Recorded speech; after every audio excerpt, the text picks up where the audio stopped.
Hello, everyone. Welcome to Talking Logistics, where we have conversations with thought leaders and newsmakers in the supply chain logistics industry. It's my great pleasure to welcome today's program, Stephen Husk, who is QA Manager, Managed Analytical Services at BluJay Solutions.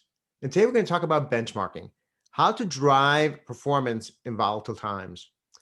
So, how are you doing? I mean, that's a question that we often ask our friends and our colleagues. And how are we doing? Now, that's a question that companies often ask themselves too.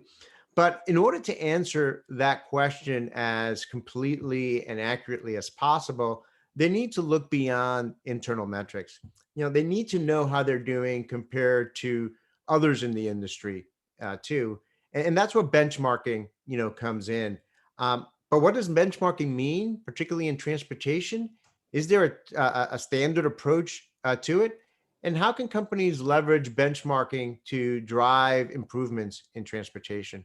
Well, those are some of the key questions we're going to address in today's episode. And it's great to welcome Stephen back to the program to share his insights and perspective on this topic. So, Stephen, welcome to the program. Thanks. Great to be here. Good to be talking with you again, Adrian. And I do actually want to say that I used one of your articles, I think, on digitization recently. It was very helpful. So I don't remember when you put that one out there, but thanks for what you're doing. Great, and I appreciate it. Appreciate the feedback, and it seems like a lifetime ago since you were on the program, and certainly that was uh, it wasn't that long ago. But in light of COVID and everything else, certainly the world has changed since we last talked. But nonetheless, one thing that hasn't changed is really this whole area of you know uh, companies always want to continue to improve their performance, right? And there continues to be a lot of interest and discussion today about benchmarking because it's one of those areas that helps them to achieve that. And one of those areas obviously is in transportation. And there are also a lot of other terms that people use, like indices that kind of get tossed out there. So let's start maybe with just like a basic question.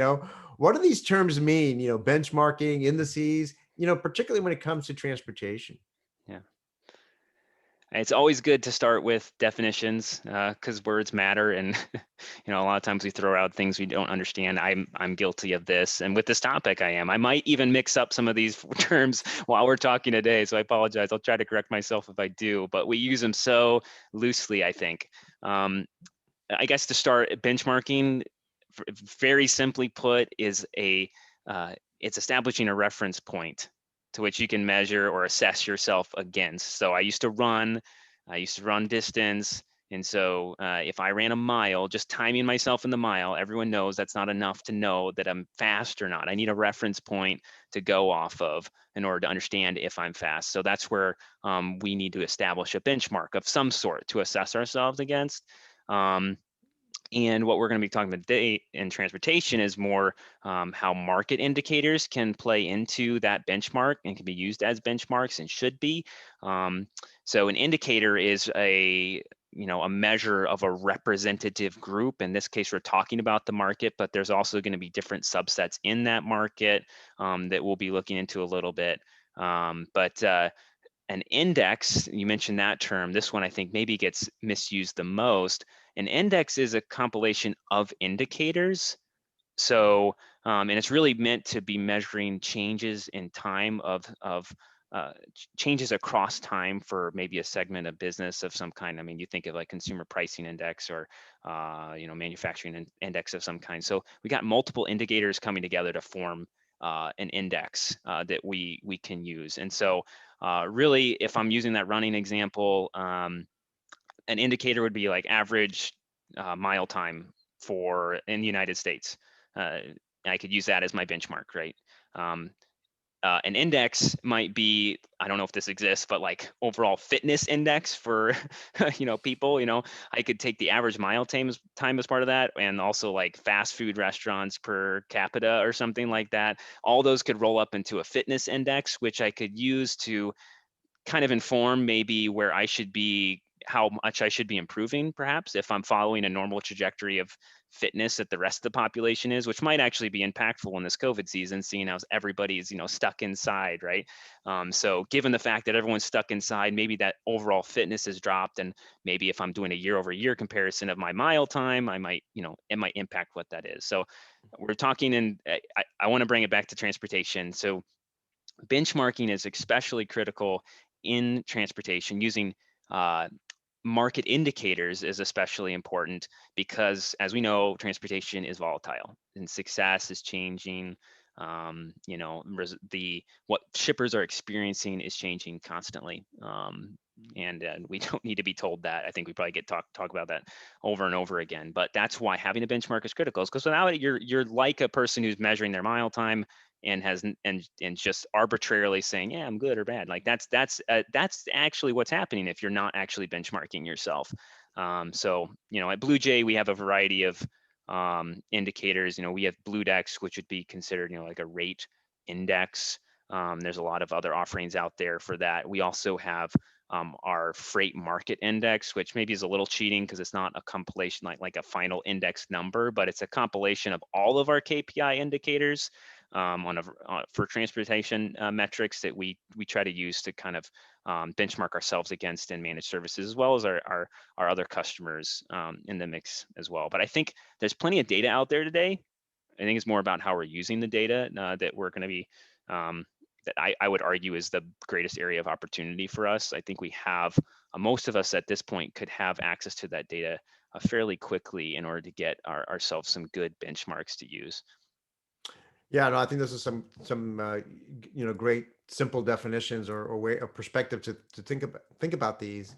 I know that I'm more of a cyclist than a runner, and but a lot of folks use the Strava as kind of an app, right, to Mm, record their activities, whether it's running or cycling. But even there, you can benchmark yourself, right? You can see how you're doing, relative to your past performance, relative to yourself, but you also can see how you're doing relative to others that have done that, run that course over the past day, over the past week. You sure. can look at it, how you're doing compared to others in your age group, Yeah. or you can break it down by other breakdowns. And I think in transportation it's very similar too, in the sense that there's a lot of different ways that you can slice and dice the market and operations, right? Mhm. If you're running primarily dry van, it's very differently than what's happening with refrigeration Yeah. or flatbed, right? What's happening in the California and the Northeast might be different than what's happening in the Southeast and Midwest, right? So there's Sure. regional differences as well. So I think that's where really having that richness of data and information and being able to then analyze it at that level, I think is where it becomes kind of important, particularly in transportation, because there is such diversity in modes, diversity in what's happening with Yeah. rates and capacity across the different regions. Mhm. Um, so is there a kind of a standard approach to benchmarking, or could it be done in different ways? I mean, what are some of the important pieces that are necessary to do it right? Yeah. So, my personal from how I evaluate things personally, how we evaluate things here in the department and managed services, typically, a benchmark would need to be, uh, I'd say, methodical, um, and it need to be trusted, and it would need to be relevant. Those are kind of the boxes we try to check. So I'll kind of break those down. You mentioned a lot around the relevant piece of it, how there's different subsets of the marketplace. I don't want to compare van to reefer freight. That's one that people typically understand, but there might even be, we can break it out by industry, right? Maybe you want to look at a specific industry, like you said, region. That's typically a big factor for transportation as well. So understanding and finding the benchmarks that are going to be most relevant to your business is important to do, and not just the data itself that's most relevant, but also the KPIs, because there's a lot of different KPIs that you could be benchmarking in. So you need to make sure that you're choosing the right KPIs as well, that matter to your business. So that plays a part in that, but also another important piece is being methodical. So we kind of mentioned you could arbitrarily set a benchmark, because a benchmark doesn't necessarily need to be a market indicator, although we're advising here in this episode that it should be informed at least by one. But oftentimes, we if we don't have an official benchmark, we're still benchmarking. We have tribal knowledge in our head about what success is, and we want to get away from that. Our benchmarks shouldn't be our VP of supply chain is really smart and he said this is what should happen, right? It needs to be something that's a process that we can look at that process and understand how we came to get the resulting benchmark, so that we can repeat that process, because we're going to have to, because we just talked about transportation is changing constantly, and so we need to be constantly reevaluating our benchmarks. And then the other piece of that is being trusted. So those kind of go hand in hand, I'd say. If you have something that's very methodical, that's a process that's clear and transparent and people understand, that goes a long way to making something trusted. um, but I think another part of it is our behavior with those benchmarks, right? If we're using benchmarks in a mindset to really more of, I guess, have more punitive action, towards segments of our business, then that's going to not build trust. But if we're talking about benchmarks in more of a future mindset, as far as what can we do to be better tomorrow, then that's going to build trust around using it. And these things are I guess all these three things are critical in order for us to get the most out of our benchmarks. Because too often, honestly, I think where I see the biggest breakdown is in trust. um, and that if you can't get people to trust the benchmarks you have in place for them, then they're not going to be useful at that point. You need people to get behind it and to start understanding that they are useful for finding opportunities, for diving in and finding opportunities to improve the business. So that's kind of the standards we look at when we are establishing benchmarks. And obviously, a lot of people are kind of outsourcing all of that and pulling in data, like in our example, we have that BluJay index. That's something that we have a standard methodology. We evaluate the results, through statistics, making sure that that resulting index is actually representing what we see in our actual data. And we try to make the application pretty broad, so there's you have your ability to go into regions and to specific equipment types and that kind of thing. So we are doing that when we create BluJay, and so a lot of people end up choosing to perhaps integrate with some sort of provider to get benchmarking brought into their system, or perhaps it's already in their systems that they're using to manage day-to-day operations. And that's how we approach it when we're creating these benchmarks for other people to use. I like those three attributes that you talked about. And, sometimes it's always easy to think about a benchmark as, some kind of number, right? Here's a Hmm. rate, or here's a percentage of, on-time delivery, or whatever the case might be. And I think that trust piece is so critical, as you talked about, because really, if you don't understand how that number, that percent, was derived and the methodology that was used, it's going to be difficult to get that trust, right? Yeah. So I think that being able to really clearly define and demonstrate the process, how that data is gathered, how whatever estimates might be made, or whatever computations are being made, what those were, and so on and so forth. I think that providing that transparency and understanding is critical, to really getting folks across the organization, to embrace, this, the benchmarks that you're looking to use. And I love what you talked about. The benchmarking can't be, just leveraging tribal knowledge. I mean, tribal knowledge is important, for a lot of things, but that can't be your benchmarking, standard is, what's in someone's, head, or their experience. Certainly that can come in and help inform, perhaps, or help interpret what the data says, Yeah. and help inform, to your point, maybe what actions we should be taking in response to what the benchmarks are telling us. But that shouldn't be the benchmark in itself. So let's say now you've got a benchmark established, you've got the trust built in, you've got the methodology, it's relevant, so on and so forth. I mean, can now it all boils down to action, right? So this is not an exercise you do just for the sake of doing it. I mean, ultimately, you want to take some action based on that. So how are companies using benchmarking to drive improvements in transportation? Yeah. So One of the ways I'd say is they use benchmarks to inform goals. And some people think they kind of call this, I think mistakenly people view goals and benchmarks as synonymous. They're not, right? That benchmark is that context piece that allows you to understand where you are relative to the market. And that's what we're talking about now. But they don't have to be synonymous. Maybe they can be, right? You could continue you could take an indicator and make that your benchmark, and the benchmark could be the same as your goal.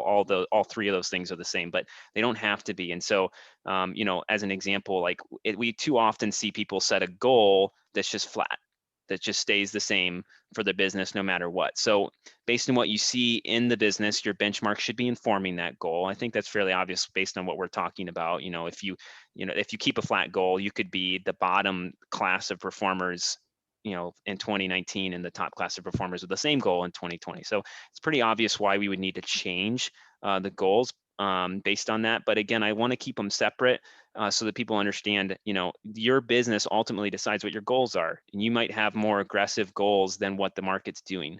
But that market context should help inform how aggressive those goals are and should help you understand, what whether your goals are realistic, that kind of thing. But they should always be informing goals, and goals I think should be evaluated constantly in transportation. But I don't. Again, I want to make sure there's a distinction between goals and benchmarks. But I think really where it gets down to it is looking at, and maybe I'm oversimplifying this, but this is how we approach it today in managed services, is looking at variance to benchmark. If without a benchmark, you have no reference point to measure that variance against. So now that you have that benchmark, you're really looking for, again, I'm kind of risking oversimplifying this, but if I think if people started doing this tomorrow, they'd see impressive results. If you just focus on your top 5 and bottom 5 performers as far as variance to that benchmark, if I use rates as an example, this is what we do on a sometimes weekly basis, at least monthly basis for a managed services group. We look at the top 5 and bottom 5 performers compared to our rate index. And we're not talking about loads, we're talking about segments of the business. So it might be a lane, it might be a carrier, it might be, we're breaking that top 5 down in a number of different ways. But when you start to look for variance is where you really begin to find the places where you're going to make the most impact quickly. And so it's a rinse and repeat process, it's a continuous improvement process that we're doing every single day with those benchmarks. There's a lot of other applications for benchmarks, but I guess I would just say this is where we see the most success and where we see people, they stop short of going into variance and they get stuck on details. Typically, just stuck on, this particular load that happened here that was outside of variance, or this particular other part of the business, instead of having this very methodical approach to asking, what was the top 5 and bottom 5 contributors and why did they contribute to that? It allows you to find the systemic problems that are influencing your business. And I would say 90% of the things that are impacting our performance are before the transportation planner actually begins planning a transportation move, right? If we're talking about transportation specifically. And so that's why I think we have to step back and do this in a more aggregated approach, using that benchmark to identify those places in our business that are bottom and top performers, instead of getting stuck in the weeds of perhaps the day-to-day, where there's still value, and maybe we'll get to that, I'm not sure if we will, but there's still some value in that, but we can get lost in that. Yeah, not that's a good point. And I like your point about, separating or kind of the relationship between benchmarking and goals. I mean, if you talk to a transportation executive, their goal is always to reduce transportation costs. But that may not be, realistic, particularly in this environment right now, which is severely capacity constrained, right? So Mhm. then what should the goal be, right? If Yeah. if you can't, if saying, hey, we can't reduce transportation costs by 10%, right? Yeah. Because it's a very rates are going up, and whatever the case might be, right? So, Yeah. I think that's a good point there, and then really understanding those variances and the contributors to those variances. I mean, ultimately, that's what drives better understanding of maybe what are some of those systemic, to your point, what are some of those systemic practices or systemic factors that are contributing, to those to those issues or those opportunities that are out there. Mhm. So what are some common mistakes perhaps that, companies might make in using benchmarks? Yeah, sure. Yeah. So I mean, we see a lot of them. I would say that some of the most common mistakes, one of the most common mistakes I see is looking for the perfect index, the perfect benchmark. And this really, the reason why this is a mistake is because it typically paralyzes someone and keeps them from actually finding opportunities and working against those. What happens is you find a benchmark and it tells you something isn't right in your business, and then everybody gets defensive, and then they find out reasons why that benchmark maybe doesn't perfectly represent the situation that we find ourselves in today. And instead of looking to find ways to move the needle on that, we try to discredit the benchmark and find something that's more perfect. And a good way to put this, I think, is if I use that running example. you know, if I made my benchmark, because I haven't ran in a year, transparently, like I just, it's been busy. I haven't been running. So if I did people who are inactive, working desk jobs during COVID, and I just took that as my subset and made that like my average mile time that I'm trying to beat, that's not that's not going to, that may perfectly represent me, like my situation, but in that case, I'm missing opportunity because if I really care about my mile time, I don't want to just beat people who are not active and sitting at home at desk jobs all day, right? So if I really care about that, I want to shoot for something different. So all that to say that people get stuck on finding the perfect benchmark instead of finding one that is, like we said, it's representative and it's relevant. But we're going to use that as that platform to find variance and find opportunity. So I think people get stuck on that, get stuck on the exceptions involved in that. No benchmark, no indicator is going to be perfect. There is none, and I don't think, I'll venture to say there never will be an indicator that will tell you what should have happened for you, because your business is made up of hundreds of exceptions and hundreds of unique circumstances. So if we get stuck on the perfect benchmark, stuck on the exceptions, and we don't drive that mindset, that future mindset of continuous improvement, if we don't foster that in our company, then we're going to be not using our benchmarks altogether. We're just going to be defensive every time we look at a benchmark. But the other piece of it is how benchmarks tie together, or how indicators, I should say, tie together. Like looking at cost and service as an example, we have both indicators in our FMI data, and there is a point at which service passes a threshold and where cost becomes impacted by that service, right? So people oftentimes are trying to be the best at everything instead of understanding, again, which benchmarks are relevant for them or what their goals should be in light of their company's goals, and in light of those benchmarks. So, I mean, an example that we have practically within our managed services group, we had a group that wanted to increase on-time performance by about 4%, I believe what it was, and that put them into a tier of shippers that was best of best in class.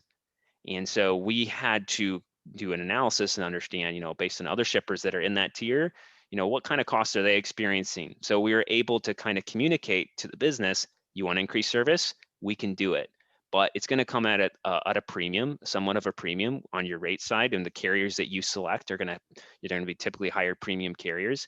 So understanding how those things are related to each other is important for measuring success in the business, and not, I guess, sub-optimizing yourself or getting stuck again on things that are perhaps not best in class, because there's shippers out there that may not care about cost. Honestly, they might have such high margins that cost is not something that they should be really concerned with, and they should be concerned about being a best in class service shipper. And then there's the opposite case is true as well. Yeah, a lot of great points there. I like when you talked about, looking for that perfect, benchmark, and how that could be a stumbling block, if you will. And I think it goes back to the point we talked about earlier, why trust is important, right? Because there is no perfect, benchmark, but if you at least trust the process, trust the methodology, trust the data behind it, that gets you a long way towards then being able to use that data, understanding it's not going to be 100% perfect, but you at least believe in it and trust in it to provide you with the insights that you need. And then the second point you brought up, the importance of, not looking at these benchmarks or these indices, all these different factors in isolation, that there are relationships, between them. And I think cost and service is a perfect example there. And each business is going to have a different, weight to Mhm. each of those things, and different goals associated with each of those things. But understanding the relationships and the trade-offs between them, I think is critical. Which brings me to my next question. So, I mean, you compare your performance to a benchmark. I mean, how do you then communicate that comparison in a meaningful way, particularly to like upper management, or maybe even the folks that are in the front lines? I mean, communication, I think, is kind of one of the critical aspects of this, in terms of saying, "Hey, gosh," because people may get freak out over, "Gosh, we're doing so much worse than everybody than this benchmark," or they may become complacent because they say, "Oh, we're doing so much better than everybody else." So how do you communicate that and put it in the right context for folks? Yeah. Yeah, this is where I think maybe the most critical part of it actually is the communication piece. And honestly, I see that with a lot of areas with technology and transportation management, just adoption and communication of results. If you don't get that part nailed down, like we talked about with trust, and if you don't get that part nailed down, then all the work beforehand, it doesn't matter how shiny the tools are, how good the data is. You have to be able to communicate it in a way that's going to make a difference. And so I think one of the key things here with benchmarking, though, is to consistently communicate how you're doing against benchmarks. This is perhaps also would fall under one of the major pitfalls of benchmarking, is only using benchmarking when the question's asked about, why is the market crazy? This is what we see it all the time, all the time. Why is the market so crazy? Why am I right? My rate's so high? And then we pull out our benchmarks, but we need to be benchmarking ourselves all the time on a cadence. It needs to be something that is part of the culture of our analytics and our continuous improvement initiatives in the company. We need to constantly use our benchmarks so that when it comes time for a bad market, nobody's surprised. This isn't something that's a fire drill every single time the market gets tough. We know what benchmarks are, we know what they mean, and we are able to communicate them. That, I think, consistency knocks out most of the issues, because a lot of things are going to get ironed out with consistency. If you don't give up at it and you hone in on how those are getting communicated and how you're using them, I think consistency really will knock out most of the things. But we also talked about that future mindset and just making sure that that is the culture of your organization and that's how you approach the subject. I truly think that most leaders and most executives have that future mindset. They want to know um, what needs to happen tomorrow to make things, to hit their goals, to whatever those organizational goals are, or executive goals might be. I think most good leaders are going to have more of a future mindset.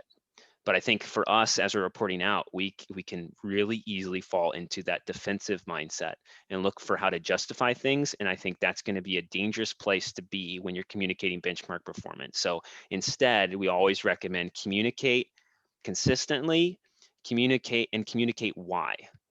Always answer the question, why did this happen? Not in a way to justify, but in a way to find opportunity to bring future improvements. So when you say, as an example, you know, our rates went up, and the answer to that might be, well, we simply shipped more volume. So we had more capacity going to the spot market than we did before.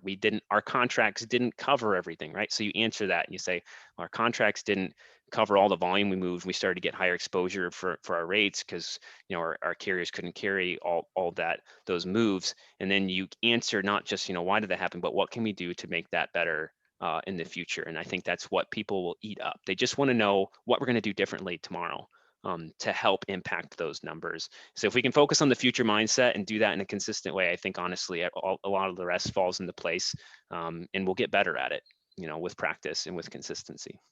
Yeah, no, great advice there. I completely agree. So, consistent communication with a future mindset, I think, is the key takeaway there.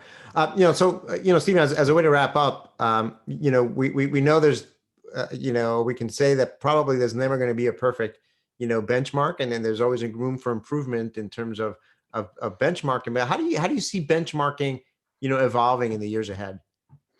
Yeah, definitely. So my answer is going to be more based on the demand that I see as as we're using benchmarks and the feedback we get and the questions we get asked. Because you know, I, I'm in these kinds of calls where we're reviewing these benchmarks pretty consistently. So that's going to be where a lot of my answers coming from here. But really, people are looking for more real-time benchmarking. That's something that we're working hard at here, and to provide not just a backwards view of a benchmark, but to provide a what's happening today, not last week, but what's happening today in the marketplace, with capacity, with service, what's happening today in this region where weather is pounding, the Northeast. What is happening right now because of that? So real time is really important. I think that's honestly more important than forecasting, but that's the other big one that people will talk about is forecasting performance. I'm always a little skeptical of forecasting performance in transportation because I've never seen one that ever holds true, even by the smartest people out there. I'm a little skeptical of it, but it's always going to be on demand, and we're going to get closer and closer to that. I think part of that, though, first comes with good, accurate, real-time data. I think that's the first place that we need to be confident in. And honestly, I'm not sure based on what I've seen out there, there's a lot of real-time. There's some stuff happening with that. There is, but I think more of that. There could be more done around real-time data, embedded as well. People are looking for this benchmarking information to be embedded in their operations wherever they're making the decisions. That's a critical piece. So having it more available to people, not just some sort of publication on a PDF or or some report that we subscribe to or someplace we log into and punch in zip codes, right? They want to see this immediately at the time of making decisions. But then outside of that too, I think one thing I'm excited about is in how this will inform, augmented decision. That kind of goes to the embedded piece, but also AI decision making.